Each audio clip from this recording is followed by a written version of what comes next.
तो hello friend, आप सभी का स्वागत करता हूं आपके अपने चैनल टोटल साइंस 2M में। तो चलिए आज से आप सभी के लिए ये फिजिक्स का 20 क्वेश्चन ऑब्जेक्टिव लाए हैं, जो सीधा आपके सभी देखिए ये सभी जो क्वेश्चन है बाबू, ये पूछा हुआ क्वेश्चन है। हर एक साल आपके एग्जाम में 100% क्वेश्चन ये पूछता है। तो चलिए जल्दी से बताइएगा कि आप सभी को कितना ये क्वेश्चन का आंसर पता था। ठीक है, चलिए बाबू, पहला प्रश्न आप सभी के सामने है कि दर्पण के सामने किसी भी दूरी पर स्थित वस्तु का प्रतिबिंब सीधा प्रतीत होता है तो वो दर्पण कौन सा होगा। मान के चलिए कोई दर्पण है, ठीक है। दर्पण के सामने अगर किसी वस्तु को रखते हैं बाबू, ठीक है, तो वस्तु का प्रतिबिंब कैसा, तो सीधा अगर मान के चलिए दर्पण ये है बाबू, ठीक है, और दर्पण के सामने यहाँ पे एक वस्तु को रखे हैं तो वो वस्तु सीधा प्रतीत होता है तो वो कौन सा दर्पण होगा। चलिए जल्दी से बताइए बाबू, बिल्कुल ही सभी स्टूडेंट का आंसर आ रहा है जी। तो यहाँ पे बिल्कुल ही वो या तो समतल होगा या तो उत्तल होगा, यानी ऑप्शन नंबर डी यहाँ पे सही आंसर हो जाएगा। ठीक है बाबू, बहुत ही शानदार। तो जितने भी स्टूडेंट ऑप्शन नंबर डी पर लगाए उन सभी का सही है। चलिए दूसरा नंबर प्रश्न है कि किसी कार का अग्रदीप में प्रयुक्त दर्पण निम्नलिखित में से कौन सा होता है। मान के चलिए देखिए बाबू, जो कार होता है, ठीक है, तो कार का जो आगे वाला हिस्सा होता है, ठीक है, ये जो कार होता है बाबू, तो इसका कार का जो आगे वाला हिस्सा होता है यानी हेडलाइट के रूप में जो होता है, ठीक है, उसमें किस दर्पण का प्रयोग और उपयोग किया जाता है। तो आपको बिल्कुल याद रखना है कि कार के अग्रदीप के रूप में अवतल दर्पण का उपयोग किया जाता है। ठीक है, यानी ऑप्शन नंबर ए यहाँ पे बिल्कुल ही सही आंसर हो जाएगा। और यही बोलेगा कि मोटरसाइकिल या कार के साइड मिरर के रूप में, ठीक है, साइड मिरर के रूप में उत्तल दर्पण का, ठीक है, याद रखना है। चलिए अगला प्रश्न है 3 नंबर कि निम्नलिखित में से कौन लेंस का आवर्धन होता है। देखिए बाबू, आवर्धन को एम से सूचित किया जाता है और एम बराबर वी बाई यू होता है। ठीक है, क्या होता है, वी बाई यू होता है, यानी ऑप्शन नंबर डी कहाँ पे है बाबू, वी बाई यू, यानी ऑप्शन नंबर डी यहाँ पे बिल्कुल ही सही आंसर हो जाएगा। चलिएगा 4 नंबर प्रश्न है बाबू, आप सभी लोग कमेंट करते रहिएगा सर जी इसका आंसर ये होगा ये होगा, ठीक है। चलिए 4 नंबर प्रश्न की निम्नलिखित में से किसका अपवर्तनांक सबसे अधिक होता है। देखिए बाबू, ये भी क्वेश्चन पूछा हुआ है, तो आप सभी क्वेश्चन को याद रखना है बाबू, ये हमेशा क्वेश्चन छपता है। ठीक है, चलिए तो बिल्कुल ही जी सभी स्टूडेंट दे रहे हैं कि सबसे जो ज़्यादा अपवर्तनांक होता है बाबू वो हीरा का होता है, और वो हीरा का कितना होता है जी, तो अपवर्तनांक 2.42 होता है बाबू। ये भी पूछा जाता है कि हीरा का अपवर्तनांक कितना होता है, ठीक है, तो सबसे ज़्यादा हीरा का होता है और 2.42 होता है, याद रखना है। चलिएगा 5 नंबर प्रश्न कि निम्नलिखित में से किस लेंस को अभिसारी लेंस कहा जाता है। तो बताइए बाबू, उत्तल लेंस को, अवतल को, या सी या डी को। तो मेरे प्यारे साथियों यहाँ पे बिल्कुल याद रखिएगा जी कि उत्तल लेंस को यहाँ पे क्या होगा, यहाँ पे आंसर बोल दिए बाबू, तो बिल्कुल ही जी कि उत्तल लेंस को ही अभिसारी लेंस कहा जाता है, यानी ऑप्शन नंबर ए यहाँ पे बिल्कुल ही सही आंसर हो जाएगा। ठीक है, चलिएगा अगला प्रश्न है 6 नंबर कि प्रकाश के परावर्तन के कितने नियम होते हैं। मेरे साथियों आप सभी लोग आंसर दीजिए, एफर्ट लगाइए, ये भी सारे क्वेश्चन आप सभी के बीच इंपॉर्टेंट है और ये आपका पहला वीडियो है बाबू। इसी तरह से सभी सब्जेक्ट का, सभी सिलेबस का आप सभी को वीडियो मिलने वाला है। ठीक है, चैनल से जुड़े रहना है, जितना हो सकता है सभी दोस्तों के पास शेयर करना है। ठीक है, तो प्रकाश के परावर्तन के 2 नियम होते हैं और ऑप्शन नंबर बी यहाँ पे बिल्कुल ही सही आंसर हो जाएगा। चलिए 7 नंबर प्रश्न है कि निम्नलिखित में से किस माध्यम में प्रकाश का चाल सबसे ज्यादा होता है बाबू। देखिए याद रखिएगा जी कि प्रकाश का जो चाल है वो सबसे ज्यादा कांच में होता है, पानी में, लोहा में या निर्वात में। तो मेरे साथियों बिल्कुल याद रखिएगा कि निर्वात में प्रकाश का चाल सबसे ज्यादा होता है, 3 गुने 10 पे पावर 8 मीटर प्रति सेकेंड होता है, ये भी पूछा जाता है। ठीक है, तो यहाँ पे क्या रखना है जी, 3 गुने 10 पर पावर 8 मीटर प्रति सेकेंड होता है। ठीक है, चलिएगा अगला प्रश्न है कि प्रकाश की किरणें गमन करती है बाबू। जो प्रकाश की किरणें होती है वो एक सीधी रेखा में, तिरछी रेखा में, या किसी भी दिशा में, या इनमें से कोई नहीं। तो 8 नंबर प्रश्न का आंसर दीजिएगा कि जो प्रकाश की किरणें गमन करती है वो किस में करती है, तो सीधी रेखा में, ठीक है, एक स्ट्रेट लाइन में गमन करती है, यानी ऑप्शन नंबर ए जितने भी स्टूडेंट छात्र दे रहे हैं बाबू उन सभी का सही है। चलिए 9 नंबर प्रश्न है कि निम्नलिखित में से कौन लेंस की क्षमता का एसआई मात्रक क्या होता है।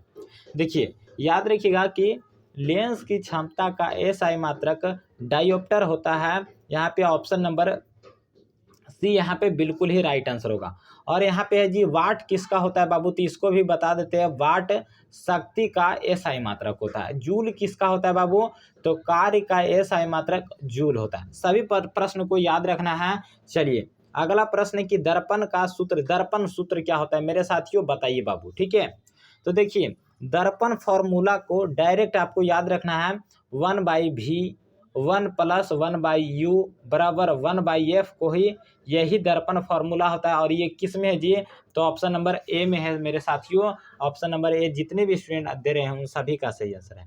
चलिए 11 नंबर प्रश्न है और जल्दी जल्दी आप सभी आंसर दीजिएगा। निम्नलिखित में से किस लेंस की फोकस दूरी धनात्मक होती है। ठीक है, तो देखिए अगर पॉजिटिव बोलेगा बाबू तो वो कौन सा दर्पण होगा, तो बहुत ही शानदार ये उत्तल लेंस में होगा बाबू। यानी क्या होगा, उत्तल लेंस यहाँ पे बिल्कुल ही सही आंसर होगा। लेंस बोला था बाबू इसलिए ऑप्शन नंबर बी यहाँ पे बिल्कुल ही सही आंसर होगा। चलिए 12 नंबर प्रश्न है, आज सभी स्टूडेंट देंगे आंसर बाबू। बोल रहा है कि किस दर्पण का उपयोग सामान्यतः वाहनों का पश्च दृश्य दर्पणों के रूप में, यानी पीछे, यानी बाबू पीछे देखिए मान के चलिए कोई कार है या मोटरसाइकिल होता है तो साइड मिरर के रूप में ही जो दर्पण होता है उसी के माध्यम से हम किसी वस्तु को पीछे देख सकते हैं। ठीक है, तो पश्च दृश्य दर्पण के रूप में आपको पता होगा उत्तल दर्पण का उपयोग किया जाता है, यानी ऑप्शन नंबर सी यहाँ पे सही आंसर होगा। चलिए 13 नंबर प्रश्न है कि नई कार्तीय चिन्ह परिपाटी के अनुसार दर्पण के सामने रखे गए बिंब की दूरी क्या लिया जाता है। तो नई कार्तीय चिन्ह परिपाटी के अनुसार अगर कोई दर्पण के सामने वस्तु को रखा जाता है बाबू तो वो धनात्मक में लिया जाता है या ऋणात्मक में, या कभी धनात्मक तो कभी ऋणात्मक, या ऑप्शन नंबर डी होगा। तो बिल्कुल ही सभी छात्र यहाँ पे आंसर दे रहे हैं तो इसका बिल्कुल ही सही आंसर ऋणात्मक लिया जाता है बाबू, ऑप्शन नंबर बी। चलिएगा 14 नंबर ये प्रश्न है कि निम्नांकित में किस दर्पण की फोकस दूरी धनात्मक होती है। देखिए उस अगर बाबू लेंस बोलेगा तो क्या होगा, उत्तल लेंस होगा, और दर्पण में धनात्मक बोलेगा तो उत्तल दर्पण होगा। ठीक है, यानी लेंस में भी उत्तल और दर्पण में भी उत्तल होगा। ठीक है, याद रखिएगा। चलिए अगला प्रश्न है 15 नंबर की किसी लेंस द्वारा उत्पन्न आवर्धन का एसआई मात्रक क्या होता है। तो किसी लेंस द्वारा उत्पन्न आवर्धन का जो एसआई मात्रक होता है तो ये बिल्कुल ही आपको पता होगा जी, ये मात्रक विहीन होता है, यानी ऑप्शन नंबर डी यहाँ पे बिल्कुल ही सही आंसर हो जाएगा। ठीक है, चलिएगा 16 नंबर प्रश्न है कि निम्नांकित में से किस माध्यम में प्रकाश का चाल सबसे अधिक होता है।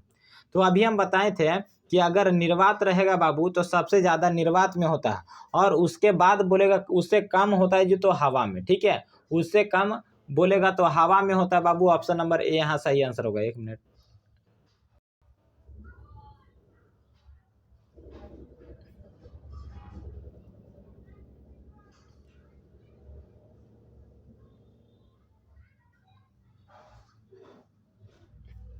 चलिए ठीक है। अगला प्रश्न है बाबू, कौन सा लेंस अपसारी लेंस भी कहलाता है।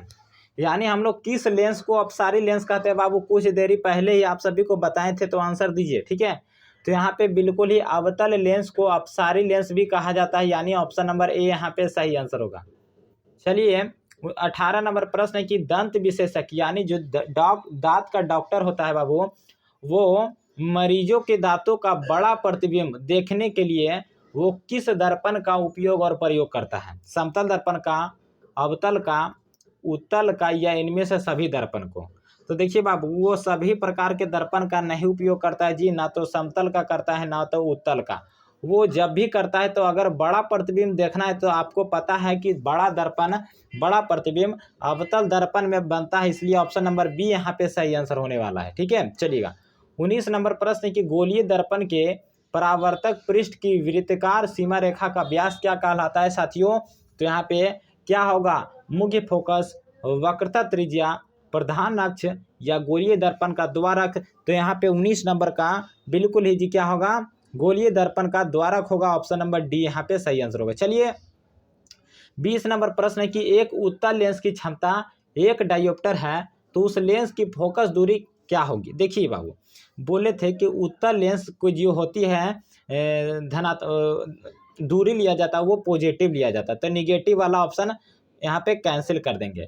यहाँ पे P बराबर 1/f होता है फार्मूला बाबू, तो 1 की जगह 100 यहाँ पे क्या लिखेंगे जी, 100 लिखेंगे, और f की जगह क्या लिखेंगे, एक डायोप्टर। तो यहाँ पे क्या होगा नीचे भी, यानी एक डायोप्टर यहाँ पे होगा। जल्दी से बताइए जितने भी स्टूडेंट का क्या आंसर आया है जी।